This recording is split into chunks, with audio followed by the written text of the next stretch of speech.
اور آج حالات یہ ہیں، اے نوجوانوں اپنے دل پر ہاتھ رکھ کر کے بتاؤ، قرآن کتنے لوگوں نے پڑھا ہے؟ قرآن کتنے لوگوں نے پڑھا ہے؟ میں ہاتھ نہیں اٹھواتا، کسی بھی بات پر ہاتھ مت اٹھایا کرو، نہ ہی جھوٹے ہاتھ اٹھانا ہے، نہ سچے ہاتھ اٹھانا ہے، نہ ہی کسی اور کو شرمندہ کرنا ہے۔ اپنے دل پہ ہاتھ رکھ کر کے بتاؤ قرآن کتنی مرتبہ پڑھ لیا؟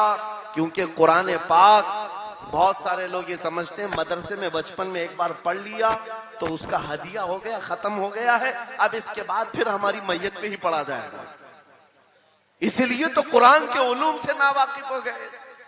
ارے سمجھنا تو دور کی بات، دیکھ کر کے پڑھنا بھی مشکل ہے آج، لوگوں کا دیکھ کر پڑھنا مشکل ہو گیا قرآن۔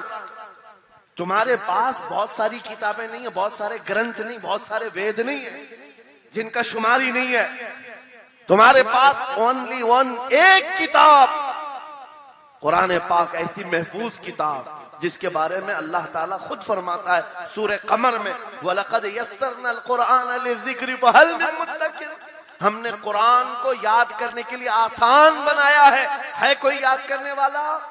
4 بار یہ آیت اللہ تعالیٰ فرماتا ہے کوئی یاد کرنے والا؟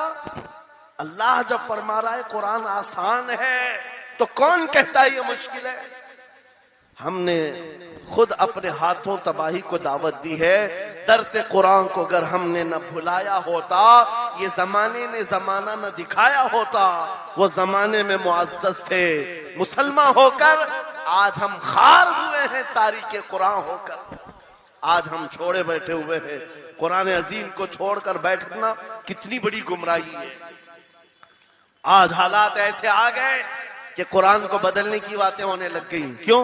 تم اٹھاتے ہی نہیں، 26 آیتیں نکال دو، 25 آیتیں نکال دو، اس میں یہ باتیں اس میں وہ باتیں ہیں، مسلمان کو تو پتہ بھی نہیں ہے کون سی آیتوں کے بارے میں یہ واویلا مچایا جا رہا ہے۔ ارے تم پڑھو، تمہارے لیے قرآن آیا ہے۔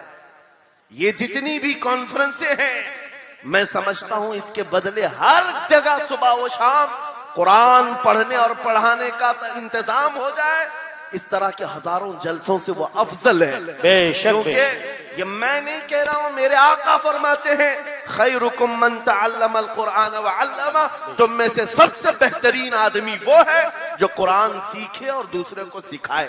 بے شک بے شک، سب سے بہترین آدمی وہ ہے قرآن کو سیکھے اور دوسرے کو سکھائے۔ آج نوجوانوں کے اندر ایک بڑی تعداد مجھے دیکھنے کو ملتی ہے، ان کو چھوٹی چھوٹی صورتیں بھی نہیں معلوم، قرآن دیکھ کر کے پڑھنا بھی نہیں آتا۔ بچپن میں ہمارے ماں باپ نے ہم کو سینے سے لگا کر کے قرآن مدرسہ بھیجنے کی عادت ڈالی تھی، اور جب اسکول جاتے تھے تو بستہ پیچھے لگا کے جاتے تھے، پتا ہوگا اسکول جاتے ہیں تو بستہ پیچھے رکھ کے جاتے ہیں، اور قرآن پڑھنے کے لیے جاتے ہیں تو سینے سے لگا کے جاتے ہیں۔ یہ ہمیشہ سے ایک ریت رواج چلا، بزرگوں کا ڈالا ہوا کہ بیٹا قرآن ہمیشہ آگے ہوگا، لیکن شعور آنے کے بعد تم نے قرآن کو پیچھے ڈال دیا، پیچھے کو آگے کر دیا۔ کوئی علم ایسا نہیں جو قرآن میں موجود نہیں، کوئی علم ایسا نہیں۔ وَلَا رَطْبٍ وَلَا يَابِسٍ إِلَّا فِي كِتَابٍ مُبِينٍ، میرا مولا فرماتا ہے کوئی خشکی اور تری کی بات ایسی نہیں جو ہم نے قرآن میں نہ بیان کی۔ وَنَزَّلْنَا عَلَيْكَ الْقُرْآنَ تِبْيَانًا لِكُلِّ شَيْءٍ، رب فرماتا ہے ہم نے قرآن میں ہر چیز کا واضح بیان اتارا ہے تم پر۔ اور سیدنا عبداللہ ابن عباس مفسرین کے سردار، رسول پاک صلی اللہ تعالی علیہ وسلم کے چچیرے بھائی حضرت عبداللہ بن عباس کہتے ہیں لو ضاع لی عقال بعیر لوجدته فی کتاب اللہ، کہتے ہیں اگر میرے اونٹ کی نکیل کی رسی بھی گم ہو جائے میں اس کو کتاب اللہ قرآن میں ڈھونڈ لوں گا۔ کیا بات، واہ واہ واہ واہ، میں اس کو قرآن میں ڈھونڈ لوں گا۔ ان کے پاس علوم قرآن تھے، اور آپ کیا سمجھتے ہیں قرآن میں کیا نہیں ہے؟ سائنس کی ایجادات کو اگر آپ لے کر کے بیٹھے، میں نے اپنا پورا بیان ریکارڈ کیا ہے 2 سال قبل ہی، یہاں وقت کی قلت ہے، میں آپ کے سامنے عرض کرتا ہوں 16ویں صدی کے بعد یا 18ویں صدی کے بعد سائنس کی ترقیات نے اپنا پیر جمانا شروع کیا ہے اس روئے زمین پر، جبکہ میرے مصطفیٰ کریم صلی اللہ تعالی علیہ وسلم کی زبان اقدس سے نکلے ہوئے کلمات جو قرآن میں موجود ہیں اٹھا اور میں بتاتا ہوں، ہر چیز کا علم قرآن میں موجود ہے۔ جب کوئی سونوگرافی کا انتظام نہیں تھا، نہ سی ٹی سکین ہو سکتا تھا، نہ ایکس رے کا کوئی علم کسی کے پاس تھا، اس وقت قرآن کہہ رہا ہے ایمبریالوجی کے بارے میں۔ کیا بات، ایمبریالوجی کیا ہے؟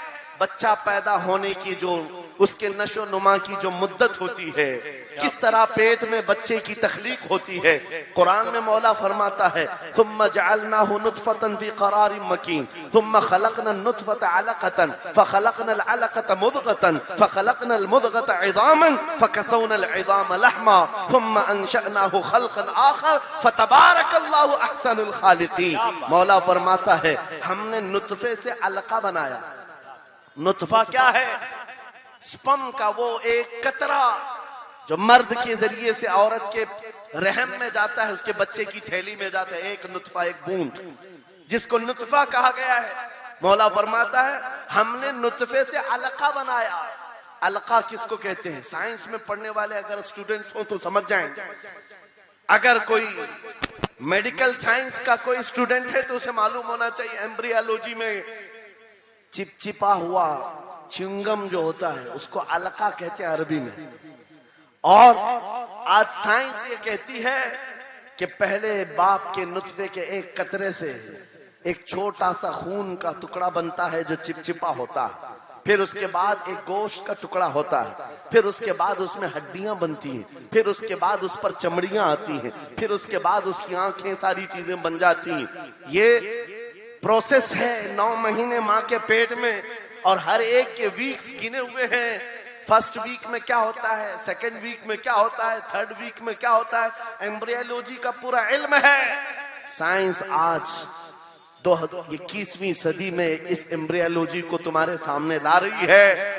عربوں کے اس دور کی بات کر رہا ہوں جہاں لوگوں کو گھر بنانے کا علم نہیں تھا، اور قرآن ماں کے پیٹ میں پیدا ہونے والے بچے کی تخلیقات بیان کر رہا ہے۔ نعرہ تکبیر، نعرہ رسالت، فیضان قرآن مقدس، فیضان شیخ المشائخ، نعرہ تکبیر، نعرہ رسالت۔